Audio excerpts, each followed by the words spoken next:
What's going on YouTube? JT Reborn here, and welcome back to another edition of my DC comic book reviews. And in this video, we're going to be talking about Superman issue number 31. This one's written by Joshua Williamson, and the artwork is done by Eddie Barrows and Eber Ferreira.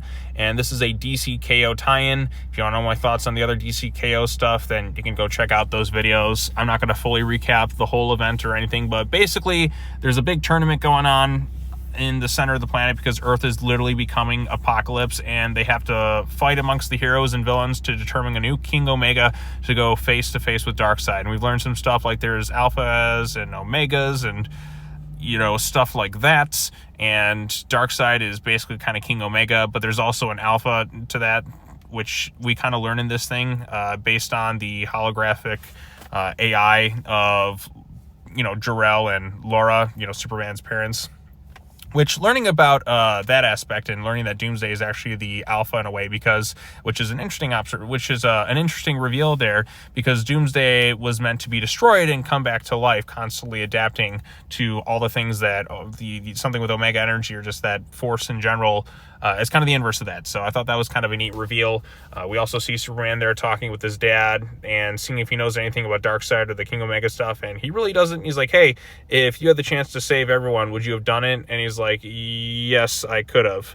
I would if I could have. He's like, thank you, Father. And then we get a little bit of a cameo from Parasite, Mercy Graves. We learned that they're building these super ships on super ships to kind of take the population of Earth and utilizing Brainiac's technology, and they're trying to evacuate the entire planet. So we got that aspect going on. You can check out my Titans videos for more intel on that, while some characters are going off and getting ready for the big fighting tournament to see who goes toe-to-toe with Darkseid in the big epic finale of this whole thing. So that'll be cool. There's a nice moment between Lois and Superman right here, of course, and of course, you know, Ma and Pa Kent show up as well. Lois does not trust Doomsday because Doomsday killed Superman, even though it is the Time Trapper now, which totally understandable. Why would you want to trust Doomsday given all the destruction he's caused? But Doomsday's kind of in a bad place too with how dangerous Darkseid is.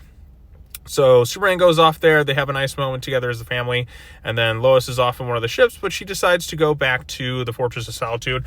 I do appreciate the fact that Lois calls out the nonsense of that whole Brian Michael Bendis thing, where it's like, you know, I went off with you on an adventure before with my son John. That didn't go well. I don't really trust you in general, which, yeah, that was such nonsense. And I feel like DC has been kind of hurting with that one decision to age up John Kent for years, and I don't think they'll ever go back. Yeah, they'll have stuff where it's like, oh, this is a different version of the timeline of John, but we can't just fix the very obvious mistake we made many years ago.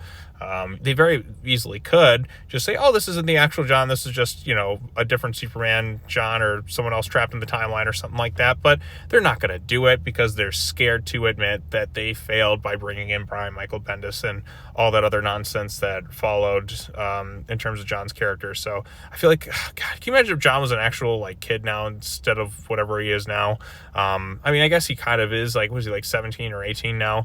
I don't know. Just the aging up of John Kent is one of the biggest mistakes DC has done in recent years. But anyways, just thought I'd point that out. Lois kind of calling out the Jor-El nonsense. It just reminded me of that. She tries to ask the questions, but it kind of glitches with Jor-El's programming. That's when Laura shows up and tells about the whole, like, final god thing and gives the information about Doomsday being the alpha. And she's like, oh, Clark has to know.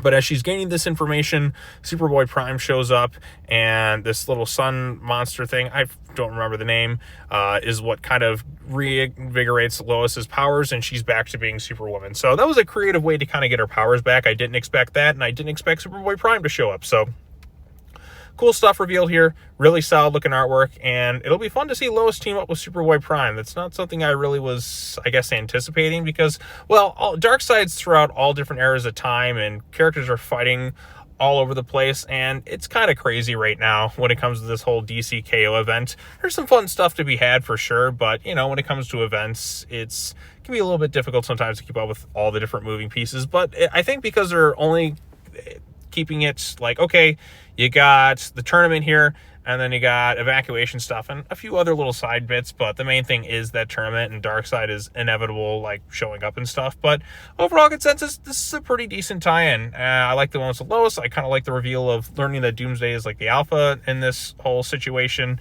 And, of course, the reveal of Superboy Prime and the surprise reveal that Lois is getting her powers back and she's being Superwoman. Now, that was fun temporarily, but maybe this is a temporary thing. She's only going to have her powers for a short amount of time for a little while longer before they go away again after this event. And I think after this event, you know, it'll be nice to take a decent little break from all the crazy stuff and have some more lighthearted stuff at DC for a bit before you go back into the darker, crazier stuff once more. But with this DCKO event, it really feels as if the stakes are truly catastrophic. I feel like I haven't felt this way about a DC event in a really long time. So that's a plus, at least they got going on with this particular one. So good stuff overall. I liked it, and looking forward to seeing what they do next. But what did you all think of the issue? Post your comments down below. Let me know your thoughts, and like, subscribe. I got a few other comic book videos I'm going to be catching up on right now. So look forward to when all that stuff drops, because I'm excited to release these videos. It should be fun. But anyways, that's all I have to say. As always, take care now. Bye-bye then. I will see you all in the next video. Check out the comic. Really solid artwork. Yada, yada, yada. Blah, blah, blah, blah, blah. Peace out.